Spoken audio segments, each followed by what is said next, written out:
周日長談，我哋翻嚟繼續同我哋加拿大國防部長去傾下最近我哋嘅國安問題。Let's go back to something more domestic and related. Maybe it's a little bit out of your jurisdictions, but refugees. Yes. We have received 25,000 Yes. The refugees from Syria, and to some people who has been grown up here or earlier years here, they feel insecure. And in like that, a lot of these terrorists still continue to happen to innocent people. The notion that we, by accepting refugees to our country, it's almost like planting the seeds for terrorists in our own soil. How would you like to respond to that? No, so Canada is a country made up of immigrants from around the world. And as I stated categorically, our number one priority is the security of Canadians and in Canada. And conflict around the world, as we can say, is we can't be an island of stability in an ocean of turmoil. We have to do our part in the rest of the world. And with the refugee crisis, first of all, these are people who are desperately running away from conflict and war, the hardships that they're facing. So these are not economic refugees. These are very successful people who are running away from armed conflict.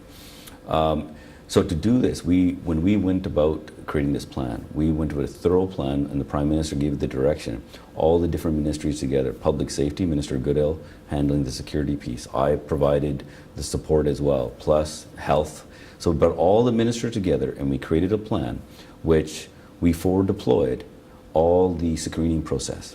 So interviewers, we had biometrics, right? So fingerprints, everything was done. We were checking all our databases. We checked with the US databases. We had interviews that were done. Then we had actually health interviews and checks. Everything was done in 3 different locations, in Jordan, Lebanon, and in Turkey. So when all that was completed, and if there was any issue with a file, it was put aside, right? So the people who were coming through came through an extremely filtered, secure process, right? Probably the most secure process you can never get, because your entire focus is on that. So when they arrived, the first, actually, Prime Minister got to meet the first family that arrived. Second family that came off the airplane, it was a family, husband and wife, 2 specialists, doctors, had their own clinic, had their 3 young daughters. They said they didn't want to leave their country. They tried to keep the clinic open long as possible, but when one night the clinic was bombed, they had no choice but to leave. So now imagine we have 2 more doctors in our country. These are not people who should be afraid of. These are people who are going to actually benefit in Canada. And we also got to keep in mind, every one of us, when we first arrived, wonder what other Canadians who've been here a long time, what they were thinking of us. So when we do this, we make sure that we have a very good, thorough process that looks after the security and health of all Canadians. You have just mentioned that when earlier immigrants came, they almost faced the same kind of perceptions from even earlier immigrants. Can you elaborate on that? Well, I remember the story of Douglas Jung, one of my personal heroes, how him and so many of his Chinese counterparts joined the military army, Canadian Army in World War II, and who weren't accepted. But they ended up doing some phenomenal special forces work with the British in some extreme circumstances, only to come back and not be recognized, and they couldn't even vote. So when you look at that, how they were being treated, right? So now when you look at these people, here you had Douglas Jung and all the other Chinese veterans that were there, wanting to serve Canada, right? But they weren't being treated in the same manner. This is no different. These are new Canadians that are coming. All they had was people trying to kill them. They had all the horrible things done to them. Now when they come here and you welcome with their open arms, they will never forget that moment in their life for everything that they do. And I think everything that they do afterwards will be based on how Canada has treated them. There were tears in people's eyes. And here's the surprising part. A lot of the money and support that is coming for the projects were Canadians who were refugees early on. And it's amazing. So I look at it as these people who, when they're going to come back, they're going to be able to provide a great, such a greatness to Canada, because the pride that they will feel that Canada, a country so far away, went out of its way to put resources in place to bring them here in Canada. Those people are going to be so successful that they're going to contribute to Canada, and more importantly, their children are going to contribute because I'm one of them. Mm-hmm. I mean, I wasn't a refugee, but I came here when I was 5 years old, and I served as a police officer. I served in the military, and I get upset if when somebody doesn't think I'm a Canadian, right? And now you are taking care of our national defense. Absolutely, and I take it very seriously, and that's the reason I'm actually leaving again tomorrow overseas again to travel to meet my counterparts in other parts of the world. You're accumulating a lot of air miles, many points. Okay, now let me follow up with your statement about the when they come here, mm-hmm. their appreciation and the way that they learn how to live in this country and to appreciate the way of living here. Mm-hmm. But recently, we also know that in Paris, in Belgium, the terrorists are not import. Yes. They are local-grown, local-born young men mm-hmm. who speaks like the French, who speak like the Belgians. Mm-hmm. Is this going to happen to us? What are the difference between our country's policy that will help us to prevent that kind of consequences? Well, I think we're very fortunate to live in a country like Canada and in our inclusive policies, where first of all is the number one threat to a nation is actually inside always. So as we look at the threat of, we talk about fighting them overseas, but the real issue is you hit the nail on the head. We have to look internal. So our number one priority is always dealing with any homegrown terrorism. So we're focusing a lot of effort, and especially Minister Goodale from Public Safety is preventing radicalization, because these groups from far away they're trying to radicalize our citizens. Mm-hmm. But we're very fortunate in Canada because we have one thing, and the only best example that I'll give is this: when in society, when people feel that they're part of a nation, like really feel inclusive, that is the best security. Because when any child, regardless of where you might originally, your family may have come from, whether it was 10 years ago or 100 years ago, you feel that if you work hard, you get a good education, and you can become the CEO, the Prime Minister, whatever it might be, there are no limits. In Canada, we can say that. So when you feel inclusive, it's hard for a message to radicalize people in your own country. It's very hard in Canada because things are very well. And even though we've had situations like that's happened, but if you look at our numbers, it's actually quite small.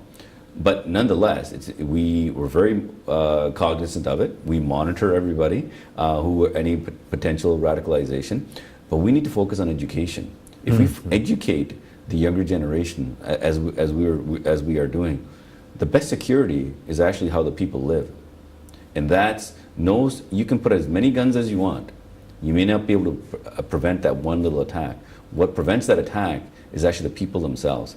Because when they see somebody that's acting a little differently, done something a little differently, traveled somewhere that seemed might odd, that's that little clue that the agencies need to be able to start the investigation. And as far as a former police officer, the information from the communities themselves was critical to preventing it from happening. I was just about to go back to your previous jobs as a member of the anti-gang, anti-crime, the task force. Yes. Is that the same philosophy that guides you towards this education for new immigrants or refugees? Absolutely. It's when children get a good education and they have a good future, they have a good job, why would they want to give that up? And that is the main issue. Radical organizations, you can't negotiate with them, you can't even talk to them. But what they do is they look for issues like this around the world where there are grievances, where there's poverty, where there's a dictator that's not sharing or oppressing the population, and they try to go help them. So they use a way of trying to coerce them because there's nothing else better. The people just want out. They want to be fed. They want to have a roof over their heads. where radical organizations take advantage of this. We very fortunately in Canada focus so well on educating our youth, making them feel that, hey, there's no job that you can't be a part of. It doesn't matter what your religion is, what color your skin is. You're a Canadian, and you can be in the CEO, you can be the Prime Minister, you can be anything you want. And in Canada, we have that. Yeah. We see after the change of government, we can also see that a direction has been changed, that that we are moving back to the peacekeeper or peacemaking role in the international arena.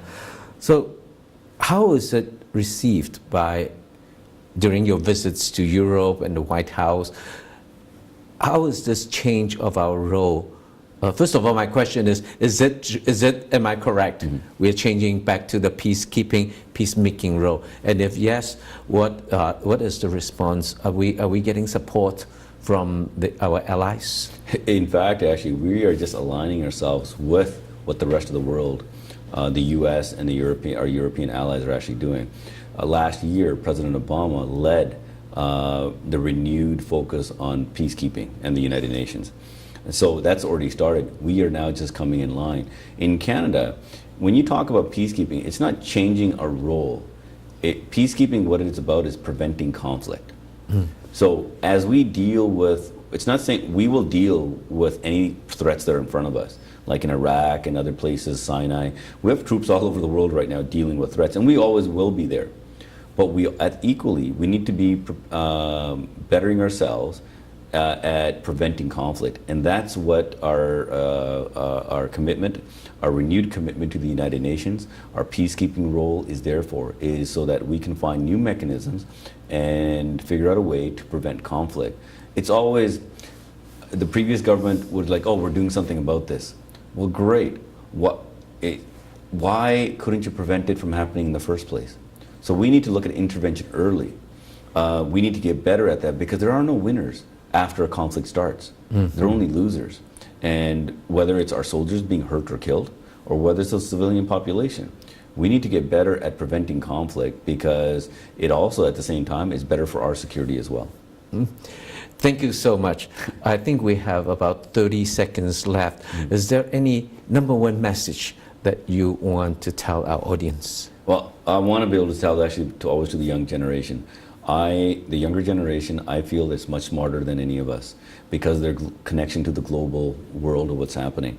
I encourage all of them, don't be discouraged. In Canada, the youth right now has an opportunity to make lasting changes around the world, and my hope is in them, is focus on answering the question why it's important to succeed, not the how. If you answer the question why, your success will almost be automatic, and if you focus on serving others, regardless of what you're doing, you will guarantee that success. And you will not only serve Canada well, honestly, you'll end up serving the world, and the rest of the world needs more of Canada.